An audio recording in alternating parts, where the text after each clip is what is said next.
brought revolutionary change and outrage in this country. Thousands of soldiers came home unpraised. There is one unsung legacy of the Vietnam War. Meet the heroes of the U.S. naval destroyer, the USS Frank E Evans. The USS Frank E Evans DD-754 was named after Brigadier General Frank Edgar Evans, United States Marine Corps.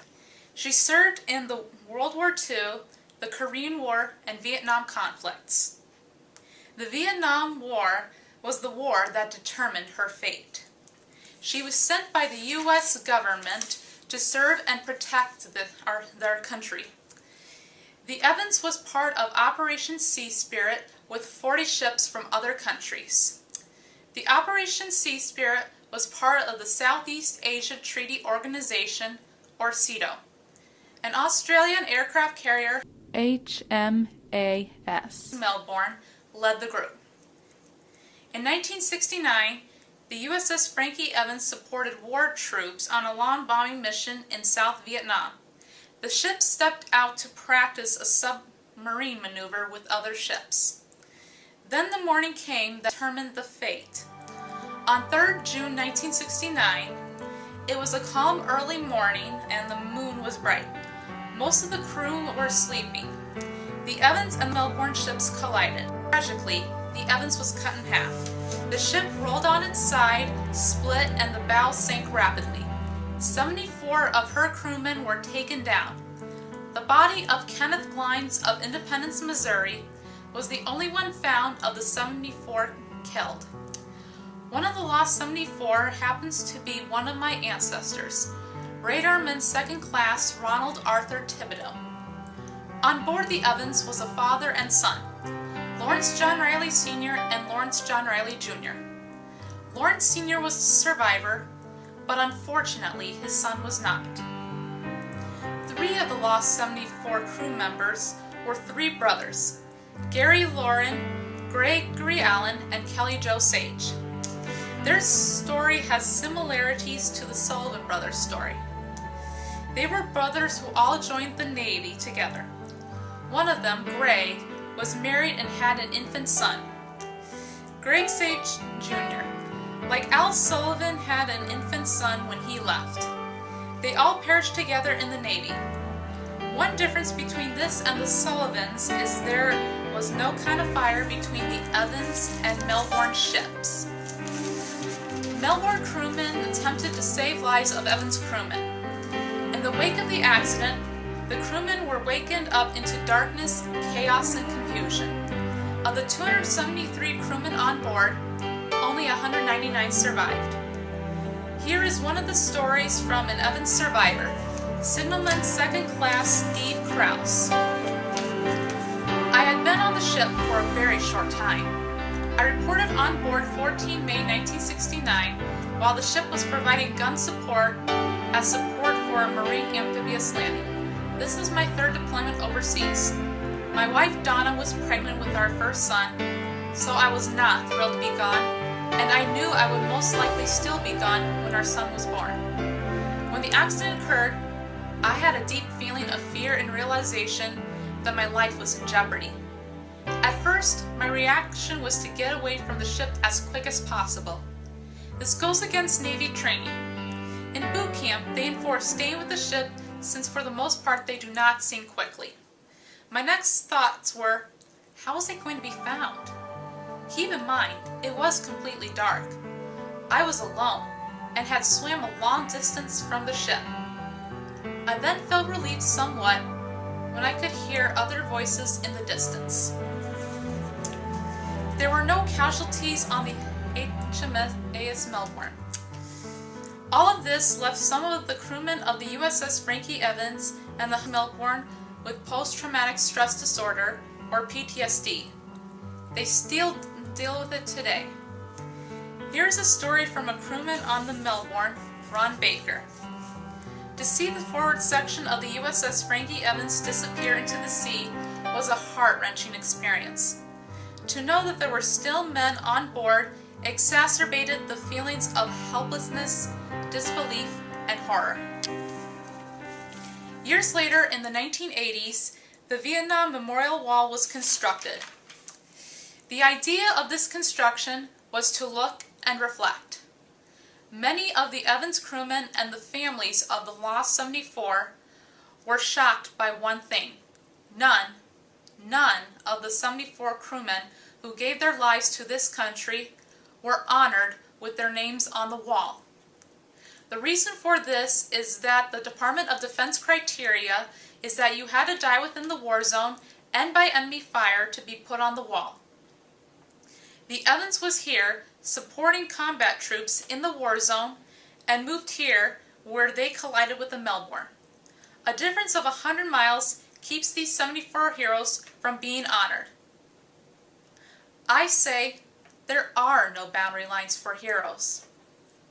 There have been exceptions to putting names on the wall who died outside the war zone. In 1983, President Ronald Reagan ordered the names of 69 U.S. Marines who died in a plane crash returning home from a relaxation trip.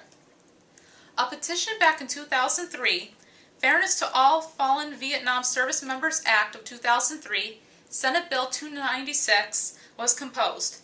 This includes a letter of support from Lieutenant Colonel James Zumwalt, USMC retired. Similar bills were given to the House and Senate in 2003 and 2007. All attempts failed, and the bills died. I'm sure all of you out there do agree with me that the only feeling towards this is outrage, along with the fact that in this millennium that their names are still not on that wall. I first heard about the USS Frank E Evans Association in 2011. My mom and I were down in Florida for a performance of mine when we got a call from Vice President Steve Krause, whose story I just shared. He called to have me do my Sullivan Brothers performance at their 19th reunion in Waterloo, Iowa.